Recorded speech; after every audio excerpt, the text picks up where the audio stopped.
chère maman? Je vais faire que mes petits pâtés. Ah ah, c'est l'heure de vérifier. Là, je vais les mettre ici, là, c'est parce que là, j'ai... Je les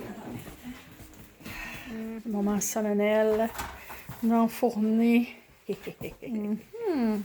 ce que je fais, je mets mon poêle, mon poêle à 400. OK. Tu l'as préchauffé. Oh, oui, oui. Il était déjà chaud, là. Ouais. Fait que là, je mets mes pâtés dans le bas pour que le fond cuise bien. Ah, OK. Mais ça risque pas de brûler? Non. Ah. Je laisse 10 minutes. Ah. Après ça, je la rebaisse à 350. Puis tu les laisses à la même place dans le four. Oh, oui. Là, j'ai mis pour 10 minutes à 400. Là, c'est à veille de faire ça. Là, je vais rebaisser le four à 350. OK. À peu près pour une demi-heure, 45 minutes, ça dépend. Oh mon Dieu, il y a de la farine là-dedans. Mais là, tu t'apprêtes à faire Là, encore j'ai fait une les petite pâtés, batch mais j'avais fait, il restait de la préparation pour des pâtés à la pâtés viande? Là, on peut voir que tu dégustes un bon jus de pomme pétillant Ouais, pétillant. pour accompagner le plaisir de cuisiner. Oui. Bon. En cuisinant, d'habitude, on prend un petit verre de vin, mais là, ça fait pareil. Hein, un petit Une jus. petite bro.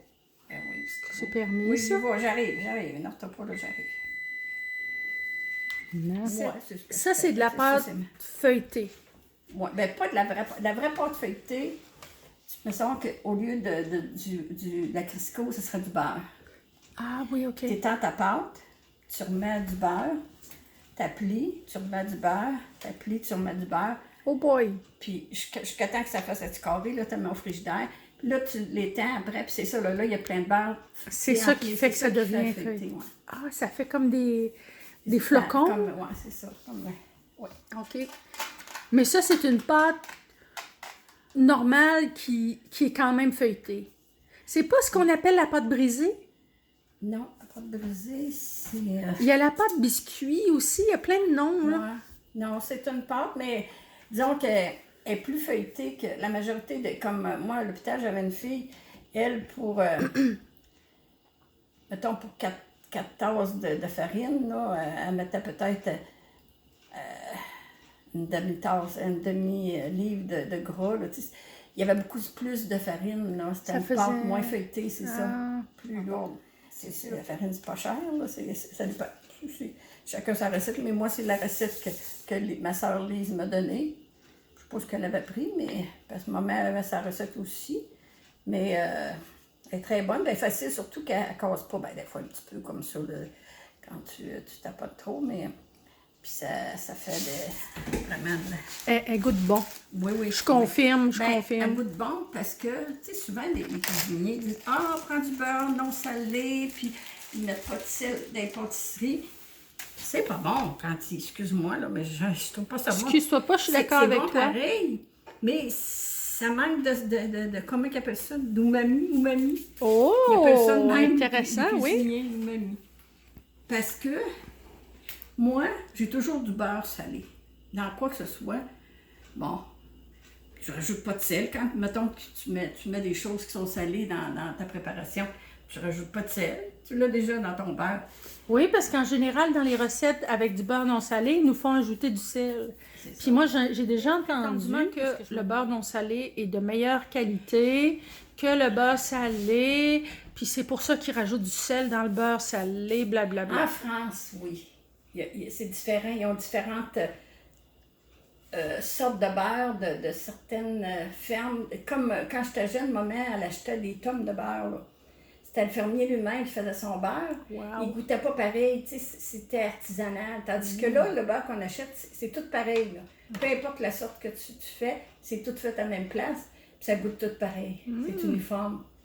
Salé, pas salé, c'est le même beurre, là. OK. Mais il y a des petites fermes maintenant, ici au Québec, qui en font, puis ils appellent ça une tombe, c'est comme une mode de beurre. Il y a le beurre qui ont fait eux autres mêmes. là. Wow! Hey, il faudrait aller Ça acheter va. ça.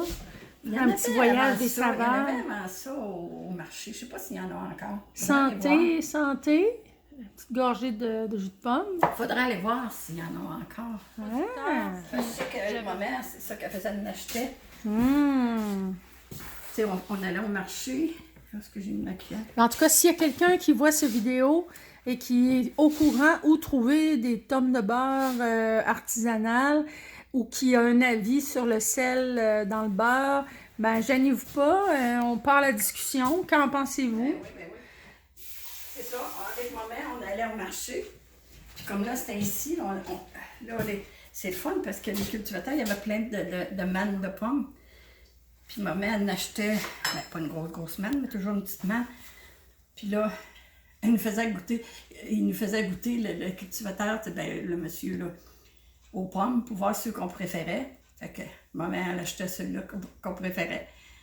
Puis après ça, elle achetait son beurre, pareil, puis des choses comme ça au marché, là. Tu sais, je veux dire, c'est des souvenirs, mais dans le temps, c'était dans le coin de... Où c'est qu'il y a la Croix-Rouge, là? Ah oui? De l'autre côté, là, c'était dans ce coin-là. Ah, OK. Le marché. J'avais-tu mis des patates? Oui. Je sens l'odeur des épices dans ta préparation de viande. Ça, c'est bon. Puis ça, c'est... Il y a toute une histoire aussi, hein? Il y a des gens qui disent la tourtière pour les pâtés à la viande. Nous, on appelle ça un pâté à la viande quand c'est une tarte ou une tarte à la viande, comme on dit. C'est ça. Une tourte. Avec la viande hachée.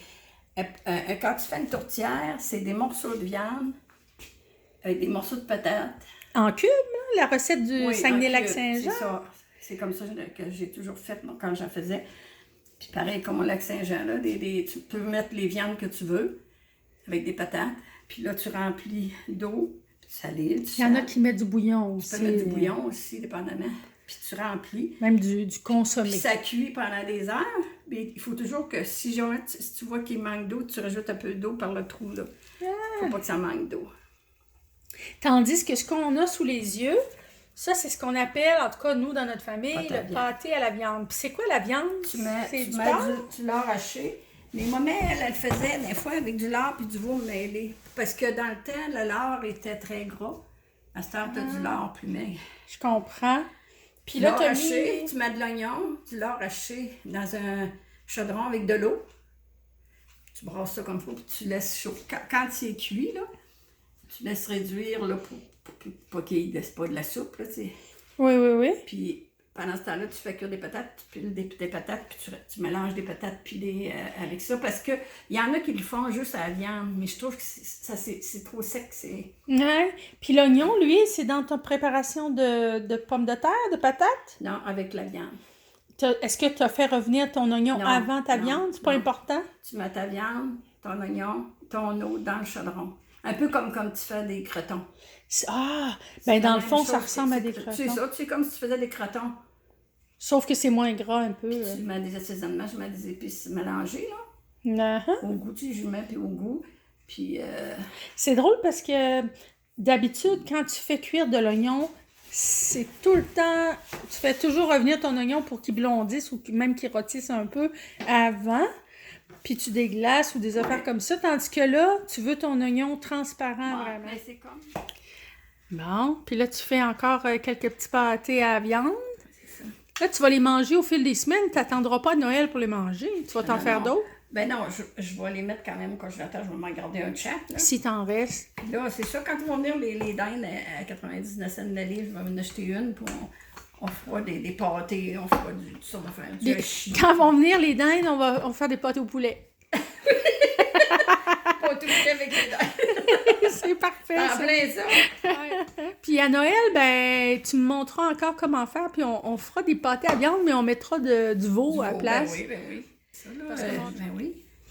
Une bonne fois, on va faire aussi des tartes à la pichoune. Ouais. On dit des tartes à la pichoune. Il y en a qui appellent ça de la farluche ou de la bise, mais nous autres, c'est des tartes à pichoune.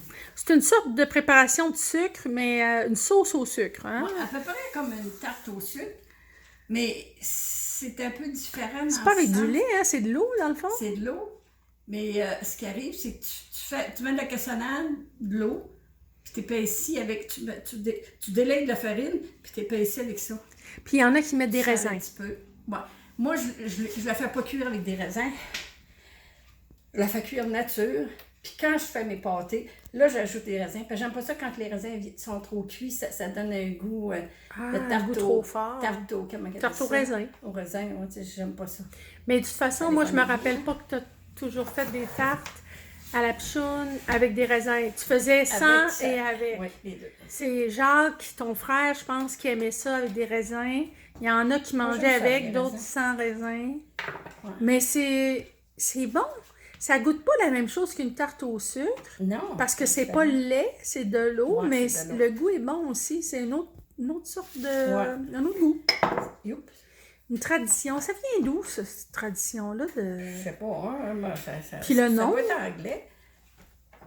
Ils appelaient ça de mince meat, là, tu sais, c'était... Ah, ben oui, mince meat, c'est anglais, ça, à ce que je sache. Tu vois, hein, c'est ça. Moi, je trouve que c'est ça qui est le fun au Québec. Puis là, c'est pas un pamphlet politique, mon affaire, là. S'il y a quelqu'un qui est pas politique dans la place, c'est bien moi.